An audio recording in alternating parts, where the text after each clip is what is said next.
Bismillah ar-Rahman ar-Rahim. Assalamu alaikum wa rahmatullahi wa barakatuh. How are you, my students? I hope that you're happy and healthy and ready for today's lesson, which will be speaking. But before we do that, let's revise what we took previously in our reading lesson. If you remember that I explained to you the jigsaw reading, just like the puzzle here. The jigsaw reading, when you read just part of the article and your friend reads the second part and his friend reads the third part, and so once you read them and understand them, you exchange the information, exchange what you understood, so that by the end everyone will understand the whole article. We took the crime puzzles article. Of course, all of this unit is crime themed. The theme of this unit, this whole unit is about crime, criminals, law, etc. If you remember the first one, we took the case of the stolen jewels with Detective Combs. Once he saw the glass outside, the broken glass outside the shop, he knew that the owner of the shop was lying about the jewels being stolen. And the second one, the case of the bowling alley, when he left his phone intentionally in the bowling alley and asked the criminal to bring it. Once he knew which bowling alley it was, the Mr. Combs immediately knew that he was the culprit. Then we took the answers here. Of course, we knew how did Mr. Combs solve each puzzle. Of course, crimes are puzzles. So these answers show us how did Mr. Combs or Detective Combs solved each puzzle. So let's open our workbook on pages 96. Complete the newspaper article with the simple past, past perfect, or past perfect progressive. The missing bag. This is the title of the article. So here we have a few gaps. So we have to fill each gap with the simple past or past perfect or the past perfect progressive. So let's read it together. The missing bag, Trenton, New Jersey. Last Saturday, Mrs. Judy Bobson called, the first one is done for you, the police to report that her bag had been stolen. Earlier that morning, she to the bank to take out money. And the verb is go. So what did she do? Very good. She had gone to the bank to take out the money and go shopping. Her grandson graduated from high school and she decided to buy him a new laptop for college. So number 2, the verb graduate, in which form should we put it? Yes, that's correct. Had graduated from high school and she, very good, she had decided to buy him a new laptop from college. All of these are past perfect. She checked the prices. She checked prices on the internet. Very good. She had checked prices on the internet and found out that a large electronic goods retailer offer a 30% discount on all computers. The verb offer here. Very good. Had been offering past perfect progressive. Had been offering a 30% discount on all computers. She asked her brother to drive her there, but he couldn't leave work. The verb ask here, in what form should we put it? Very good. She had asked her brother to drive her there, but he couldn't leave work. So she put the money in her bag and leave home in a hurry. Yes, that's correct. She had put the money in her bag and, excellent, had left home in a hurry. Someone at the bank tell her that a lot of people go to the store over the last 3 days. So number 9, yes, had told her that a lot of people, very good, had been going to the store over the last 3 days. To find, she decided to take the bus. So, very good, she had decided to take the bus, but changed her mind and took a taxi. She changed her mind, excellent, and took a taxi. When they, and the verb get to the store. When they, very good, got to the store, she paid the fare. The fare, it means the money that she owes to the taxi. She paid the fare with some bills that she put in her coat pocket. So the verb put here, very good. She had put in her coat pocket. Get out and enter the store. Very good. Got out and enter the store. So again, from the beginning, she paid the fare with some bills that she had put in her coat pocket, got out and entered the store. A very nice sales assistant show her new laptops from some time.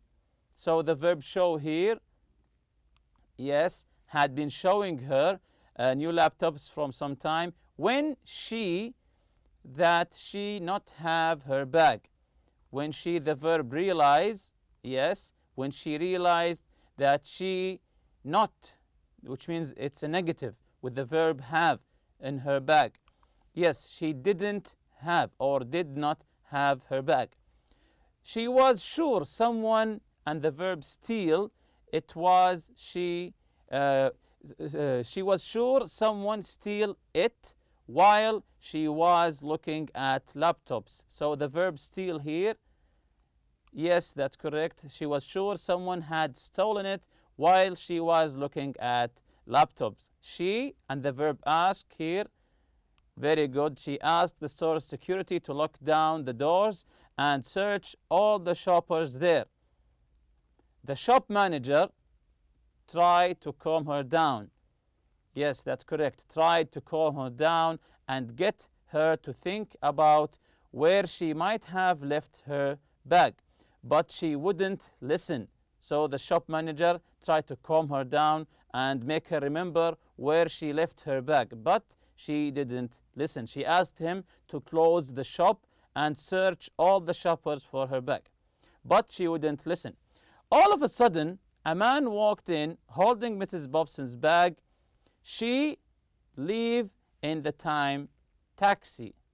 She leave it in the time taxi. So, of course, she had left it in the taxi. She had left it in the taxi. So she forgot her bag in the taxi, and this was the whole story. So now we will be reading two stories, then answering a question about them. Again, we'll read the two stories, then answer the questions. America's dumbest criminals. Again, we'll be reading about foolish or dumb criminals, as the article suggests here. America's dumbest criminals in the workbook, page 97. So open your workbook, page 97, and look at these articles. America's dumbest criminals. So this is the first story which happened in California, USA. Let's listen together. California, USA. A man, who was in serious financial trouble after having been fired because of inadequate reading and writing skills, decided that robbing a bank would be the solution to all of his problems. He chose the Bank of America in downtown San Francisco as his target. He was walking into the branch when he realized he had not written his stick-up note. He decided to go through with it anyway and got a deposit slip from the bank and wrote his note, "This is a stick-up. Put all your money in this bag." While standing in line to give his note to the teller, he began to worry that someone had seen him write the note and might call the police. He decided to leave the Bank of America and try another bank. He crossed the street to the Wells Fargo Bank. After waiting a few minutes in line, he handed his note to the Wells Fargo teller. The teller read the note and, judging from the spelling errors, realized that the robber was not very bright. He told him that he could not accept his stick-up note since it had been written on a Bank of America deposit slip. He explained that he could only accept the note if it were written on a Wells Fargo slip and that he would either have to fill in one of their slips or go back to the Bank of America. Looking somewhat confused, but taking the teller's word for it, the man decided to leave the bank. The Wells Fargo teller then called the police, who arrested the man a few minutes later while he was waiting in line back at the Bank of America. So, as the title suggests, the dumbest people here, this is a foolish criminal. He was at the Bank of America. He wants to steal the bank there, to rob the bank. What did he do? Of course, he doesn't know how to read or to write, just a little bit. So he took a note from the floor in the Bank of America, and he wrote a threatening message. What did he write? This is, with the letters I-Z, this is a stick-up. So you can notice here he made a mistake. He doesn't know how to write. This is a stick-up. Put all your money in this bag. Money using the letter U. The word money is written in the wrong way. Of course, it's M-O-N-E-Y. Here he wrote it M-U-N-Y. So he wrote this, but because he thought then that someone saw him writing this threatening letter, so he decided to go to another bank just across the road, the Fargo Bank. Of course, the teller there was smart, was clever, was quick-witted. Once he arrived to the teller and gave him the note to threaten him, he said, "We don't accept this paper because it's from the Bank of America. If it's from here, it's okay. We will accept it. But since it's not from our bank, please go to the Bank of America and rob the bank there." So confused, he was confused, of course. He believed him and went there. And then the teller called the police, and they arrest him at the Bank of America while he was standing in line to give the teller there the threatening note. Of course, the criminal here is extremely dumb and foolish. So let's listen to the other story which happened in Colorado, USA. Let's listen together. Colorado, USA. A man walked into a corner store in Colorado Springs with a gun and demanded all of the cash from the cash register. After the cashier had put the cash in a bag, the robber saw a pack of cigarettes that he wanted behind the counter on the shelf. He told the cashier to put it in the bag along with the cash. The cashier refused, saying that the man wasn't over 21. The robber insisted that he was in fact older than 21, but the cashier stood his ground and refused to give it to him unless he showed official identification stating his age. The robber took his driver's license out of his wallet and gave it to the cashier. After a couple of minutes, the clerk agreed that the man was indeed over 21 and put the pack of cigarettes in the bag. As the robber ran from the store, the cashier immediately called the police and gave the name and address he had seen on the license.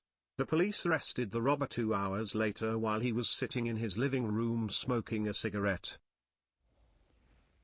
So again, this is another dumb criminal. He went to a shop. He wanted to rob the shop, and he said to the cashier, "Give me all your money and a pack of cigarettes." A pack of cigarettes. The clever cashier here said, "I can't give you a cigarette because you're not over 21. I will give it to you if you prove to me that you are over 21. So the criminal argued with him. He tried to prove to him that he's over 21. What did he do? He took out his wallet and showed him his driver's license. Of course, in the driver's license, all of your information is there, your name, your age, even your address. So then the cashier said to him, "Okay, now I believe you. You can take the money and the cigarette." Once he went outside, the cashier immediately called the police and gave them the address, which when they stormed there, they broke into his house, they found all the money and him sitting and smoking a cigarette. Of course, maybe he was confused when he showed him the driver's license, but we all agree that it was a dumb move, a stupid move from him. So, story 1 and story 2. The first, let's take story 1. What did the robber do wrong? What did the robber do wrong?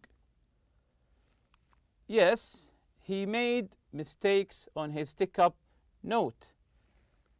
Of course, all of the act is wrong, but when we want to be specific, he made mistakes on his stick-up note, he didn't know how to write well, so he made some mistakes, which indicates, if you read this note, which indicates, it will give you signs that this man is not so bright, not so clever, not so smart. So, what would be a good name for the story? The first story, if you want to come up with a good name for the story, of course there is no right or wrong answer, but if you want to come up with a good name, a good title for the story, the man who moved back and forth from these banks, for me, I chose It Pays to Be Able to Read and Write. It pays to be able to read and write. If you are able to read and write, good things will happen to you. If he knew how to write, maybe the teller wouldn't figure out that he was dumb. Do you feel sorry for these criminals, and why? Do you feel sorry for him, the one who wanted to rob the banks? It's up to you. Of course, no. Of course, he shouldn't have tried to rob the bank. Do we feel sorry for him? No, he shouldn't have tried to rob the bank. You shouldn't feel sorry for anyone who's trying to rob any bank. The second story, what did the robber do wrong? The second story, the robber with the driver's license. What did he do wrong here? He showed the cashier his driver's license. He showed the cashier a little piece of paper with all his information, which was a big mistake. He showed the cashier his driver's license. What would be a good name for the story? The one with the license and the money and the cigarettes. What would be a good title for this story? What would be a good name for the story? I came up with Old Enough, but Not Smart Enough, because he wanted to show him the license to prove that he's over 21, that he's old enough to smoke cigarettes, but of course he's not smart enough. So this would be a good title, Old Enough, but Not Smart Enough. Of course, you can come up with your own idea.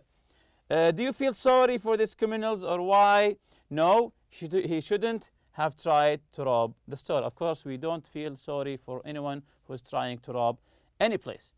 Reorder these sentences to create the story of a silly burglary, then answer the questions. Here we have 9 or 10 sentences. We will try to organize them, or let's say reorganize them, to make a correct chronologically story. So the first one, he was wearing a jacket that belonged to the man of the house, and his pockets were full of jewelry and candies that he had taken. Of course, we know that this is not a beginning of any story. The second sentence, outside the house, a bag was found with more items that had been stolen from the house. The third sentence, when the police came, they found the burglar asleep on the couch.